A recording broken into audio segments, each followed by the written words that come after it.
Steve McLaren has officially been hired as the new manager for the Reggae Boyz. So, of course, we had to make a video on it for you guys today. We just did a video about Steve Bruce potentially being the manager, but of course, that didn't pan out, which sucks because we just recorded and just posted it. And like an hour afterwards, Steve McLaren got hired. Regardless, though, that's okay. I'm here to give you guys the positives and negatives of Steve McLaren joining Jamaica. The first positive I have for Steve is that he is English, meaning that there's a lot of dual nationals in England that could make the switch now because of the presence of an English manager in Jamaica in the Caribbean. I do think there's going to be a big push for dual nationals making the switch over, especially ahead of the 2026 World Cup. And I do think Steve McLaren has a lot of connections and a lot of sway amongst the English football community, meaning that there will be a good amount of people in contact with the Jamaica Football Federation, at least, and a lot of people that I think he can personally reach out to make that switch. We've done 2 videos about possible dual nationals that could switch to Jamaica, so make sure to watch those on our channel if you haven't already. And we are going to do a part 3 pretty soon, so if you want to see that part 3, make sure to subscribe now and turn notifications on. But especially ahead of the 2026 World Cup, Jamaica definitely could use a lot of reinforcements, specifically in the midfield. But definitely everywhere around the pitch, any depth is good depth ahead of their 2026 World Cup run and possible qualification. Steve McLaren could be a big part in convincing a lot of players to come over and join the Reggae Boyz. Another positive I have for him is he is very experienced in the managing game. Whether that's an assistant coach or a head coach of something, he is very, very experienced, at least in the English game of football, which is pretty good. I'll go into later in the negative side of things of that, but on a broad sense of things, it is very, very good that he has a lot of experience in the English game around a lot of top coaches and individuals throughout the past like 20 years or so. So seniority and experience and things like that are very, very good, especially when Jamaica is a pretty young country in terms of football and has a lot of young players that could be heavily influenced by a personality and person as such as Steve McLaren. He could do a lot to change the overall footballing culture in Jamaica and make it something maybe more akin to the English football, which some people may want, some people may not want, but regardless, what matters more is success. And if that's how Jamaica could get success, I'm all for it from Steve. This point, combined with the last point, is also pretty good because of his English heritage and experience in the English game. It'll be a lot easier to match with dual nationals who are already in the team who have made that switch from English football, or to those who would come in. It's a like for like thing. It wouldn't be someone coming in and joining a completely different side of play or mentality. They would be joining Jamaica and could see an English side of things that they might want to be a part of, and make it easier for them to mesh into the system well. Another great positive that Steve McLaren has under his belt is his recognition of the potential of Jamaica, and this is something that I think a lot of people overlook in regards to any country. Is that a lot of people will go to a country to manage them and not really look at the future of it or how they can change it for the better. But I really do think Steve McLaren is coming in and having that in his mindset. He is quoted with saying that he recognizes how much potential Jamaica had when he worked with them a long time ago, or not even that long ago, but previously, and that since then it has grown significantly, which I would agree. So that's why we've done a lot of Jamaica content on the channels, because the potential of this country is greater than most in the region.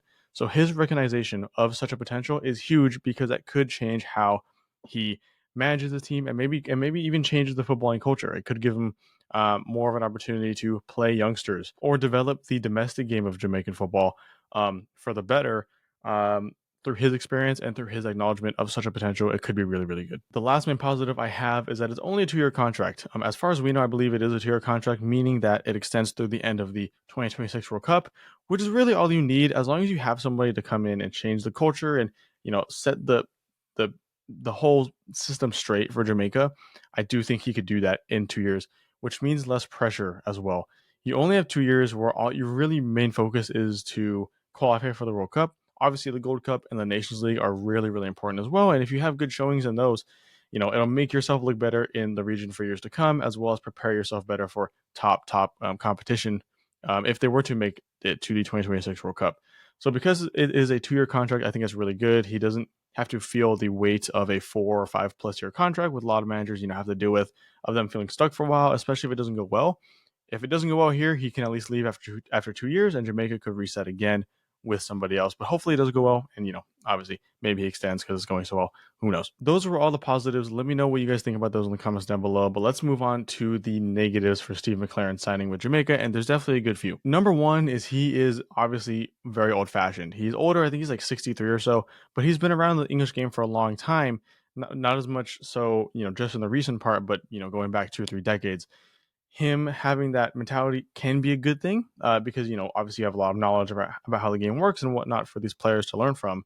But at the same time, football is constantly evolving, especially in CONCACAF. CONCACAF, the football was evolving at speeds quicker than most around the world, I would say. So I feel as though you almost need a manager to keep up with such a thing and to change their own style of thinking to adapt to the change of the game. I don't know if Steve McLaren can do that a whole lot. I do think he can because there's a reason he still is in modern football, especially at such an organization such as Manchester United up until recently. I do think he is able to adapt a lot more, but you never know. That is always the risk when hiring an older manager here, is his lack of constant progression. But who knows? Like I said, I could be completely wrong. It's just something to keep an eye on, and hopefully that isn't a big problem. The second negative I have revolves around his prior experience, which I mentioned earlier, and I did say we were going to talk about more later. He does have prior experience, but it not necessarily was good experience. He did manage England back in, I think it was 07, 08, but he was sacked because they did not qualify for the Euro 2008. And if you are England, you have to qualify regardless. There is no lower expectation. You have to qualify and you have to be in contention to win it as well. So he did not do good in that international sense with England, which does beg the question, how much better could he do with Jamaica? Obviously, it's very different regions, very different styles of play, very different levels of football. But it's something to consider as well because he did not have good international experience previously. That may carry over into this scenario with Jamaica, although it could be different enough where it doesn't matter a whole lot. Another issue with his prior experience is there is no CONCACAF experience, at least directly in terms of management. One big thing I would have preferred from the Jamaican head coach was someone who is somewhat experienced or knowledgeable of how CONCACAF works, especially recently, whether that is a former national team manager or a current club manager. I just would have preferred someone to have been more in the loop, per se. Not to say that Steve McLaren is too out of the loop. I know he is very involved in international things around the world, especially with FIFA and whatnot. But I would have preferred somebody to have a little bit more CONCACAF experience, even though it's hard to find somebody like somebody that ticks that box perfectly and is able to carry this team forward. That is one thing I would worry about too. He doesn't know how CONCACAF works necessarily, in terms of in-game management. It will come to him over time, but that's the issue with international management too, is that the international breaks are so far and few in between. If you go to a club that's in a different region that you've never experienced before, you can still pick it up after 3, 4, 5 games and move on. But with international breaks, you have 2 games, 3 games max, and then you have to wait a few months to adapt again. And then if that second time you don't get it right, you have to wait again. So there's a lot on the line there in terms of that, and a lot of time that it might take for him to adapt. But who knows? I might be completely wrong, and he might come in knowing exactly how he wants his team to play, and it doesn't matter if other CONCACAF teams are better and he doesn't know how to play it. As long as they can play good football, that's all that matters in the end. And kind of in contrast with the 2-year contract I said earlier, there's not a lot of pressure in that scenario. I do still think there is a lot of pressure in general from the Reggae Boyz community, because I do think that he's joining Jamaica at one of the most pivotal moments in Reggae Boyz history. Jamaica, after the end of these 2 years, could really cement themselves as a top 5, top 4 country in the entire region.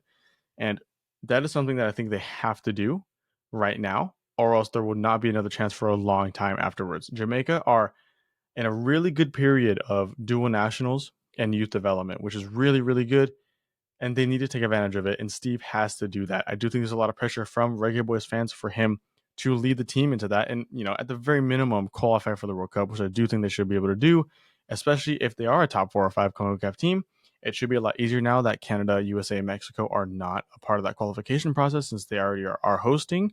So there's a lot of pressure in terms of this from Jamaican fans, I feel. And for myself, to be honest, I really want Steve McLaren to make sure that he doesn't get anything wrong here, and that he is able to guide Jamaica into a grand new era of CONCACAF football, which I do think they can. The whole region in its entirety is growing and becoming more competitive every year. So Jamaica needs to be a part of that and at the forefront of it. They cannot fall behind. And I do think that if they don't take advantage of these next 2 years, you can consider it falling behind for sure. So a lot of pressure from Steve McLaren there.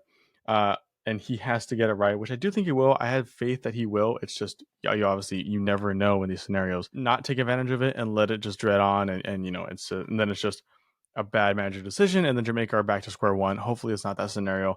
And I also really hope that he can convince dual nationals and players already like Leon Bailey to come back and maybe he like steadies the ship and he wants to come back, and they get all this talent and are hopefully able to do something, not only just qualify but win some trophies, make the finals of big tournaments, those kind of things. So if you guys have an opinion on Steve McClaren, let us know in the comments down below, because we read every single comment, and we'll do more videos surrounding his leadership of the nation of Jamaica as time moves on. But if you guys like the appointment of Steve McClaren, leave a like in the video down below. And if you guys want more Jamaican football content coming out, which we are going to for sure do, make sure to subscribe now and turn notifications on so you can be one of the first people to interact with us on those videos and have a higher chance of us replying and whatnot. So yeah, hopefully this all works out well. Thank you guys for watching, and hopefully we'll see you in another video. Take care.